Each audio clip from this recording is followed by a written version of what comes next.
வணக்கம், welcome to life horoscope. மூல நட்சத்திரம், ஆயில்ய நட்சத்திரம், கேட்டை நட்சத்திரம், சித்திரை நட்சத்திரம். ஏன் இந்த 4 நட்சத்திரம் சொல்கிறேன்னு பார்க்குறீங்களா? இந்த மேரேஜ் பண்ணும்போது நிறைய பேர் என்கிட்ட கேட்டாங்க, இந்த 4 நட்சத்திரம் வந்து கல்யாணத்தை தோஷம் பண்ணுமா? கல்யாண வாழ்க்கை நல்லா இருக்காதா? இந்த சித்திரை நட்சத்திர பொண்ணை கல்யாணம் பண்ணால் அந்த பொண்ணு வாழ்க்கை வந்து சரியாக அமையாது. ஆயில்ய நட்சத்திர பொண்ணை கல்யாணமே பண்ணுறதுக்கு நிறைய பேர் முன் வரதில்லை. அதே மாதிரி பர்டிகுலராக மூல நட்சத்திரம் கேட்டேன்னா வந்து மனநிலையே சரி இருக்காதா இப்படின்னு நிறைய பேருக்கு நிறைய டவுட். இது ஆண்களுக்கும் சில பேர் வந்து பொருத்தி மூல நட்சத்திர பையனை கல்யாணம் பண்ணால் மாமனாருக்கு ஆகாது, ஆயிலியம் மாமியாருக்கு அப்படி நிறைய பேருக்கு நிறைய கன்ஃபியூஷன் இருக்குது. திருமணத்தில் மொத்தம் 27 நட்சத்திரத்தில் இந்த 4க்கு எப்போவுமே என்ன சொல்லுவாங்க, லாஸ்ட் சான்ஸ். என்னதான் அந்த நட்சத்திரத்தை பிறந்து என்னதான் நல்லா படித்து நல்லதாக அழகாக இருந்து நல்ல படிப்பு இருந்து வசதி இருந்து பொருளாதார ரீதியாக ஒரு நல்ல இண்டிபெண்ட்டாக என்ன பண்ணாலுமே இந்த நட்சத்திரங்களை பார்த்த உடனே எல்லாருக்கும் ஒரு சின்ன பயம். நான் அதை பற்றி ஒரு கிளாரிட்டி கொடுத்துட்றேன்.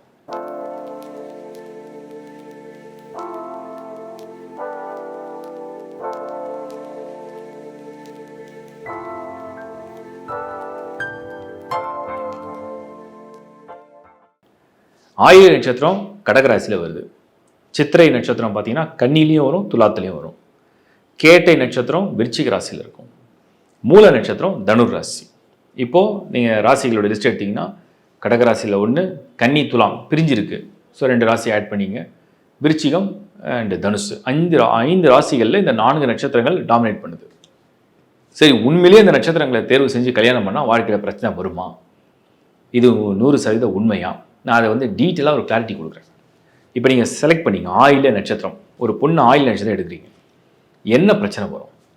ஆயில்யம் அப்படிங்கிறது அந்த நட்சத்திரத்துக்கு காரக தோஷம்னு ஒன்று இருக்கு இல்லையா, அது சூரியனுடைய காரக தோஷம். அந்த நட்சத்திரம் இருக்கிற ராசி வந்து கடகம், சந்திரனுடைய ராசி. இப்போ சூரியன், சந்திரன், நட்சத்திரக்கு அதிபதி புதன், இந்த 3 காம்பினேஷனில் ஒரு ட்ரையாங்கிளை போட்டுங்க. அதாவது அந்த நட்சத்திரத்துக்கு காரகம் வந்து சூரியன், அந்த ஆயில்ய நட்சத்திரம் இருக்கிற ராசி சந்திரன், அந்த ஆயில்ய நட்சத்திரத்துக்கு அதிபதி புதன். சூரியன், சந்திரன், புதன், இந்த காம்பினேஷனில் வரக்கூடிய ஸ்டார் இன்ஃப்ளூயன்ஸ். ஸோ சூரியனுடைய குணம், சந்திரனுடைய குணம், புதனுடைய குணம் 3மே ஒன்றா வந்துடும். புதன் புத்தி, சூரியன் கொஞ்சம் டாமினேட்டிங் இருக்குது, சந்திரன் கொஞ்சம் எமோஷனலாக இம்பேலன்ஸும் இருக்குது. இந்த 3 கலந்த ஒரு பெண் இல்லை ஒரு ஆண், இவங்களை திருமணம் செய்யும் போது பொதுவாக அவங்க டாமினேட் பண்ணுறதும் அவங்க ரூல் பண்ணுறதும் விரும்புவாங்க.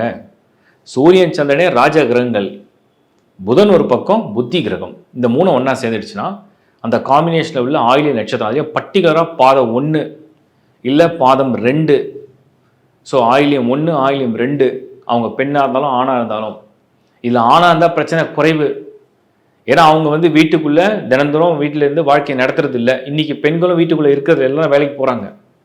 பட் இந்த நட்சத்திரத்தை பிறக்கிறதுனால அவங்களுடைய இன்ஃப்ளூயன்ஸ், அவங்களுடைய நாலேஜ், அவங்களுடைய அறிவு, ஆற்றல் எல்லாம் கொஞ்சம் டாமினேட் பண்ணுறது சகஜம். அது வந்து பாசிட்டிவாக எடுத்துக்கிறவங்க என்ன பண்ணுவாங்கன்னா, இது நமக்கு வந்து இப்போ நமக்கு வந்து ஒரு வெல்விஷர், அவங்களே பணமும் தராங்க, ஆலோசனையும் கொடுக்குறாங்க, வழி காட்டுறாங்க, வழி நடத்துகிறாங்க, உறுதுணையாக இருக்கிறாங்க, உதவியாக இருக்கிறாங்க. இதை பார்க்குறவங்க ஒரு பாசிட்டிவாக நம்ம ஃபீல் பண்ணோம்னா என்னென்னா, பரவாயில்ல நமக்கு பெரிய ப்ளஸ்ஸு, எல்லாம் நமக்கு டேக் கேர் பண்ணிக்க, நமக்கு பேக்கப் ஒரு பலமான ஆள் இருக்குதுன்னு நினைப்பான். மைனஸ் அது நெகட்டிவாக திங்க் பண்ணுறவங்க என்ன பண்ணுவாங்க, நம்மளை டாமினேட் பண்ணுறாங்க, நம்மளை குறை சொல்லிடுறாங்க, நம்மளை அழுத்தம் கொடுக்குறாங்க. சரி, இது இந்த ஆங்கிள் எடுக்கிறது அவங்கவுங்க பார்வை தான் அது.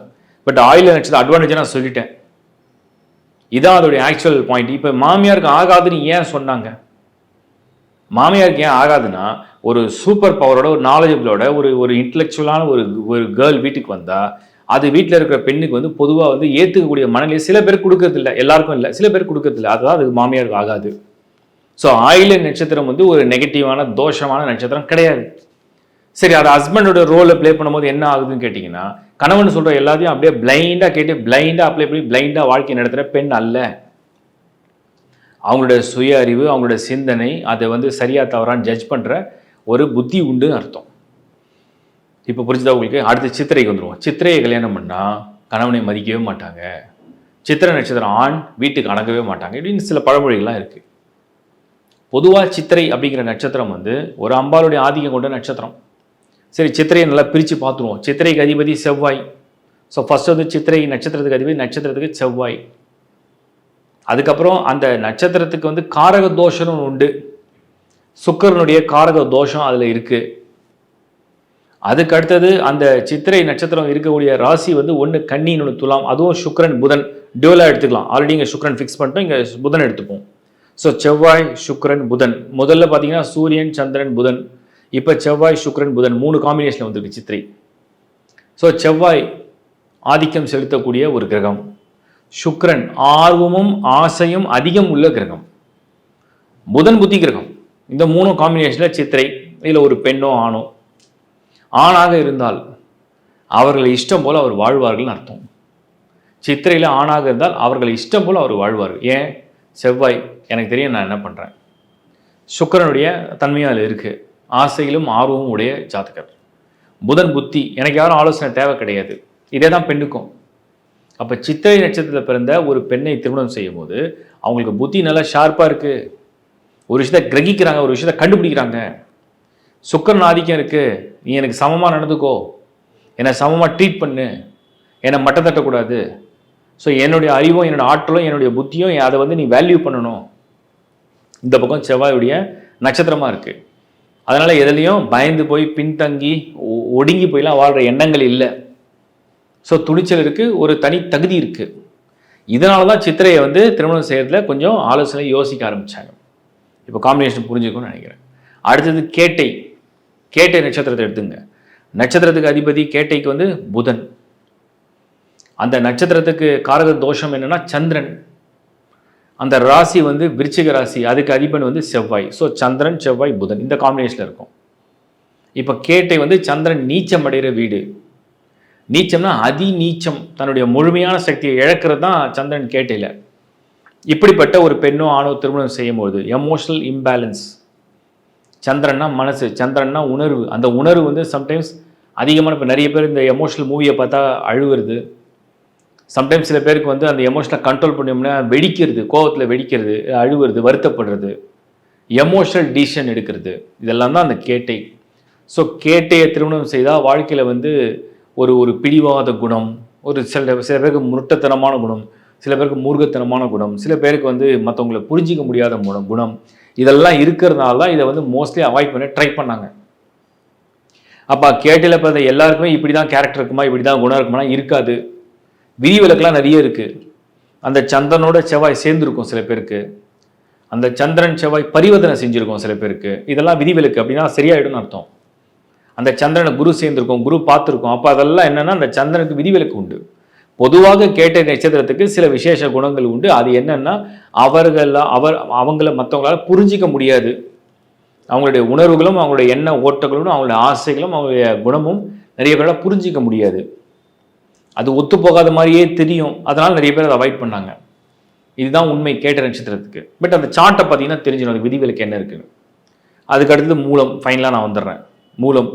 மூலத்தை கல்யாணம் பண்ணால் மாமனாருக்கு ஆகாது, மூல நட்சத்திரம் பொண்ணு எடுத்தால் வீட்டில் இருக்கவங்களுக்கு ஆகாது. இப்படி மூலத்தை பற்றி ஒரு பெரிய லிஸ்ட்டு. ஆண் மூலம் அரசாலம், பெண் மூலம் நிர்மூலம், இப்படி ஒரு லிஸ்ட்டு. மூல நட்சத்திரம் உண்மையிலே அவ்வளோ தோஷமானதா? ஆக்சுவலாக கிடையாது. மூலம் நட்சத்திரத்துக்கு அதிபதி வந்து கேது. மூல நட்சத்திரம் இருக்கிற ராசி வந்து குரு. ராசிக்கு அதிபதி குரு. மூல நட்சத்திரத்துடைய காரக தோஷம் வந்து செவ்வாய். ஆக்சுவலாக மூல நட்சத்திரத்தில் வந்து பிறக்கிறவங்களுடைய ஒரு டோட்டல் அந்த காம்பினேஷன் பார்த்தீங்கன்னா உபயராசி உதவியாக இருப்பாங்க. கேதுவுடைய நட்சத்திரம் எந்த ஒரு கெட்டதையும் அழிக்கக்கூடிய சக்தி உடையவங்க. அடுத்தது மூல நட்சத்திரத்துக்கு காரக தோஷம் வந்து செவ்வாயுடையது. தன்னோட கணவனை முழுமையாக காப்பாற்றக்கூடியவங்களே மூலம்தான். ஆனால் என்னன்னா அவங்க எல்லாத்தையும் அப்படியே சொன்னதை கேட்டு காதில் கேட்டு அப்படியே நடந்துக்கூடியவெல்லாம் கிடையாது. எதையும் தீர்க்கமாக யோசிப்பாங்க, நியாய தர்மத்தையும் பார்ப்பாங்க. ஸோ மூலத்துக்கு இந்த கேரக்டர்லாம் இருக்குது. இதே ஆணுக்கும் உண்டு. ஆண் மூலம் பொதுவாகவே வந்து நிறைய பேர் ரிசர்ச் பண்ணி பார்த்துருக்கோம். கரியர்லையும் லைஃப்லையும் ஓரளவுக்கு சக்ஸஸ்ஃபுல்லாக இருக்காங்க. பெண் மூலம் அப்படிங்கிறது ஆக்சுவலாக பேட் இல்லை. ஆனால் அப்படி வந்து கிரியேட் பண்ணிட்டாங்க. மாமனாருக்காகுது வேற ஒன்றும் கிடையாது. மூல நட்சத்திரத்தில் பிறந்தா கொஞ்சம் அவங்களுடைய குடும்ப பெருமைகளையும் தன்னுடைய குடும்ப வளர்ப்பை பற்றி கொஞ்சம் கெத்தாக பேசுவாங்க. அது வந்து புகுந்த வீட்டில் பிடிக்காது. அது வந்து ஒரு வீட்டில் போகும்போது அந்த வீட்டில் வந்து பெருசாக அது ஏற்றுக்கிறது இல்லை. உங்கள் வீட்டு பெருமையாக தான் பேசிகிட்டு இருக்காது, அவ்வளோதான் விஷயம். மூலம் ஆக்சுவலாக வந்து மற்ற ஸ்டார்ஸ் நீங்கள் கம்பேர் டு ஆயில்யம் அண்ட் சித்திரை, கேட்டை அண்ட் மூலம் கம்பேர் பண்ணால் மூலம் வந்து நல்ல ஸ்டார். ஆக்சுவலாக அந்த மூலத்தை வந்து ஒரு மூடத்தனமான நம்பிக்கையில் வந்து மாமனாருக்கு ஆகாதுன்றதை நம்பிட்டு இருக்க வேண்டாம்னு நான் சொல்கிறேன். ஸோ மொத்தத்தில் ஒவ்வொரு ஸ்டாருக்கும் ஒரு கால்குலேஷனை நான் உங்களுக்கு இப்போ தெளிவாக சொன்னேன். அதனால் நட்சத்திரங்கள் அப்படிங்கிறத விட அந்த ஹாரோஸ்கோப்பில் அந்த காம்பினேஷன் நீங்கள் பார்த்தா தான் புரியும். ஒவ்வொரு நட்சத்திரத்துக்குமே ஒரு மைனஸ் இருக்குது. இந்த 4 விட்டுடுவோம். இன்னும் 27 லட்சத்தை மற்ற எல்லா நட்சத்திரம் எடுத்திங்கன்னா எல்லாத்துக்கும் ஒரு மைனஸ் ப்ளஸ் இருக்கும். ஸோ யாரும் முழுமையாக அப்படியே தெய்வீக குணங்களோட பிறக்கிறது இல்லை. ஒரு தகவலை உங்களோட ஷேர் பண்ணணும்னு நினச்சேன், டீட்டெயிலாக கொடுத்துட்டேன். தேங்க்யூ. lifehoroscope.in அப்படிங்கிற வெப்சைட்டில் ஏகப்பட்ட சர்வீஸை நம்ம தொடர்ந்து ஆட் பண்ணியிருக்கோம். ஒரு நல்ல விஷயம் எல்லாரும் கேட்டாங்க, இந்த கையில் ஜாதகம்லாம் எழுதி கொடுப்பீங்களான்னு. இப்போ அதுக்கும் நம்ம வந்து ப்ரிப்பேர் பண்ணிட்டோம். ஸோ சர்வீஸை இன்க்ளூட் பண்ணியிருக்கோம்.